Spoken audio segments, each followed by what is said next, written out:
वाले भक्तों के लिए एक अनूठे गणेश जी की प्रतिमा तैयार हो रही है। इस बार भक्तों के लिए अमर निवास नवयुवक मंडल तैयार कर रहा है मोरधन यानी कि सावा से गणेश की प्रतिमा, जो न सिर्फ पर्यावरण को प्रदूषित होने से बचाएगी बल्कि समाज को एक नया संदेश देगी। और अमर निवास नवयुवक मंडल के अध्यक्ष आशीष शर्मा इस अनूठी प्रतिमा को तैयार कर रही हैं। साल 2004 से आशीष इको फ्रेंडली गणेश जी की प्रतिमा तैयार कर रही हैं और उनके द्वारा बनाई गई दुर्वा और फलहारी गणेश की प्रतिमाएं इंडिया बुक ऑफ रिकॉर्ड में शामिल हो चुकी हैं। ऐसे में गणेश जी की प्रतिमा तैयार कर रहे आशीष शर्मा ने उनसे बातचीत की। हमारे संवाददाता योगेंद्र महावर ने ये खास रिपोर्ट आपको दिखाते हैं।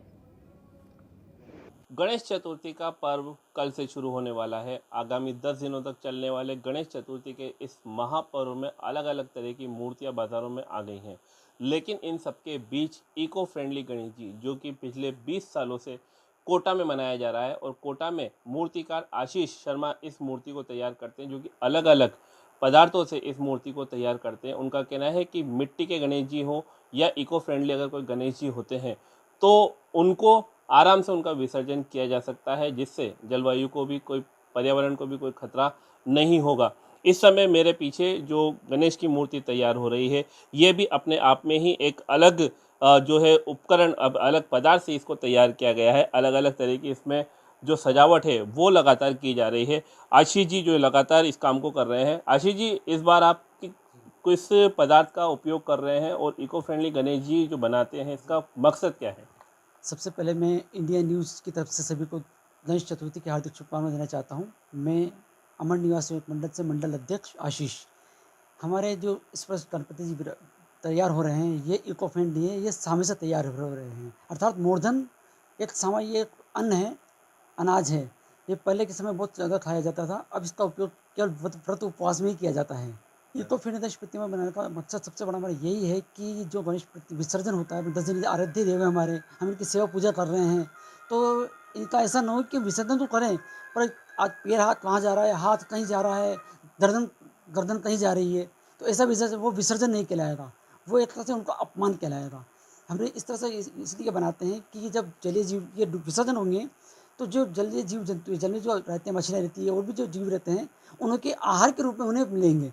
तो उनके एक अन्न भोजन हमने प्रदान किया, तो विसर्जन का विसर्जन भी हुआ और एक अनाज जो उन्हें प्रदान किया उन्होंने। इस तरह से हम। अच्छा, इसमें कितना सामग्री का इस्तेमाल हो चुका है और कितनी सामग्री इसमें लग चुकी है? क्योंकि गणेश जी की मूर्ति आपने बनाई है, कितने फीट तक की तैयार की गई है? ये लगभग 5.5 फीट की प्रतिमा है और 51 किलो लगभग इनमें सामे का उपयोग हो चुका है।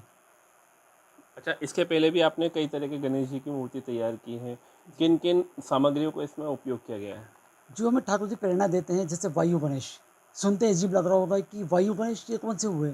हमने उनको स्वरूप दिया था वायु में, वायु से फूल रहे थे। जल गणेश, जल की धाराओं में गणेश जी के दर्शन हुए थे। ये दो, जल, अग्नि और वायु, ये 3 चीज़ हमारी प्रकृति ने हमें दी है।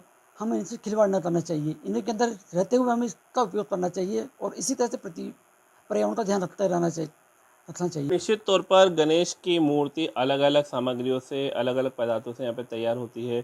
इस बार सावे का उपयोग किया गया है। इसके पहले चाय की पत्ती, बर्फ़, पानी और अलग अलग सामग्री, जो जिससे पर्यावरण को कोई खतरा ना हो, उन सामग्रियों का इस्तेमाल करके 4 फीट की, 5 फीट की, 6 फीट तक की गणेश की मूर्ति ये हर साल तक करते आ रहे हैं, और ये 20 सालों से लगातार करते आ रहे हैं, जिससे जलवायु में, पर्यावरण को कोई खतरा ना हो, विसर्जन के दौरान आराम से मूर्ति का विसर्जन किया जा सके, और जो सामग्री इसमें इस्तेमाल की गई है उसका भी कोई जो है दुरुपयोग ना हो और जलीय जीव जंतु उसको आहार के रूप में प्राप्त कर सकें। कैमरा पर्सन नारायण सिंह के साथ योगेंद्र महावर, इंडिया न्यूज़। और इसके साथ इस बुलेटिन में इतना ही। देखते रहिए इंडिया।